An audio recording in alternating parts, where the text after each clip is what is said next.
ಧರ್ಮಸ್ಥಳ ಪ್ರಕರಣದ ತನಿಖೆಯನ್ನು ಎನ್ಐಎಗೆ ವಹಿಸಬೇಕು ಎಂದು ಶಾಸಕ ಅಶ್ವಥ್ ನಾರಾಯಣ್ ಒತ್ತಾಯಿಸಿದ್ದಾರೆ. ಧರ್ಮಸ್ಥಳದಲ್ಲಿ ಶವ ಹೂತಿಟ್ಟಿರುವ ಪ್ರಕರಣದ ಬಗ್ಗೆ ಎನ್ಐಎ ತನಿಖೆ ನಡೆಸಬೇಕು. ವಿದೇಶದಿಂದ ಹಣ ಬಂದಿದೆ ಎಂಬ ಆರೋಪಗಳಿವೆ. ಈ ಬಗ್ಗೆಯೂ ತನಿಖೆಯಾಗಬೇಕು ಎಂದು ಆಗ್ರಹಿಸಿದರು. ಇನ್ನು ಈಗಾಗಲೇ ಪ್ರಕರಣದ ಹಿಂದಿರುವ ಕೈವಾಡಗಳು ಬಯಲಾಗಿದೆ. ದೂರುದಾರನಿಗೆ ಬೆಂಬಲ ನೀಡಿದವರ ಬಗ್ಗೆಯೂ ತನಿಖೆಯಾಗಲಿ. ಇದರ ಹಿಂದೆ ಯಾರಿದ್ದಾರೆ ಎಂಬ ಬಗ್ಗೆ ಎನ್ಐಎ ತನಿಖೆ ನಡೆಸಿದರೆ ಎಲ್ಲವೂ ಹೊರಬರುತ್ತದೆ ಎಂದು ತಿಳಿಸಿದರು. ಚೇತೇಶ್ವರ ಪೂಜಾರ ತಮ್ಮ ನಿವೃತ್ತಿಯ ಬಗ್ಗೆ ಸಾಮಾಜಿಕ ಮಾಧ್ಯಮದ ಮೂಲಕ ಮಾಹಿತಿ ನೀಡಿದ್ದಾರೆ. ಅವರು ತಮ್ಮ ಇನ್ಸ್ಟಾಗ್ರಾಂ ಮೂಲಕ ಎಲ್ಲ ಮಾದರಿಯ ಕ್ರಿಕೆಟ್ನಿಂದ ನಿವೃತ್ತಿ ಘೋಷಿಸಿದ್ದಾರೆ.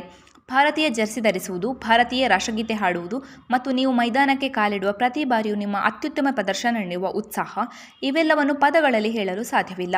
ಅವೆಲ್ಲವೂ ನನಗೆ ಮುಖ್ಯವಾಗಿತ್ತು. ಆದರೆ ಪ್ರತಿಯೊಂದು ಒಳ್ಳೆಯ ವಿಷಯವೂ ಕೊನೆಗೊಳ್ಳುತ್ತದೆ. ಅದರಂತೆ ಇದೀಗ ನಾನು ಎಲ್ಲ ರೀತಿಯ ಕ್ರಿಕೆಟ್ನಿಂದ ನಿವೃತ್ತಿ ಹೊಂದಿದ್ದೇನೆ ಎಂದು ತಿಳಿಸಿದ್ದಾರೆ.